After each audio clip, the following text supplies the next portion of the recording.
I replaced my ladder with this low-profile one from RecPro. Due to rusty screws and mounting brackets, the ladder that came with the coach when I bought it new in 2017 had become unsafe. After removing the screws, I allowed the holes to dry out before I filled them in with caulk. The floor plan of my coach allows me to access the 3 hinge fasteners through the lower storage compartment and the bedroom closet. I assembled the ladder and used a level as I marked the location of the hinge holes. I am using a 1/4 inch by 2.5 inch bolt instead of the number 8 self-tapping screws. The hinge holes needed to be a tad bit larger for the bolts to fit snugly through the holes.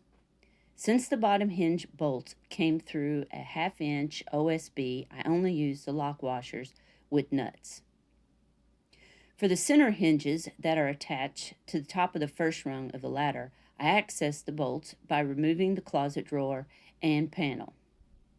With these bolts, I used a large washer for added support and to keep the lock nut from gouging the paneling.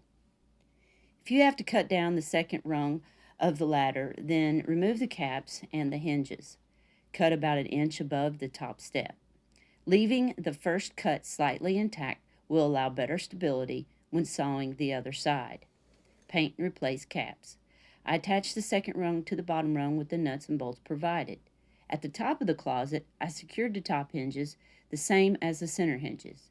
On the rooftop, I cleaned the residual caulk off with mineral spirits. I marked and drilled the holes for the plastic anchors I inserted first.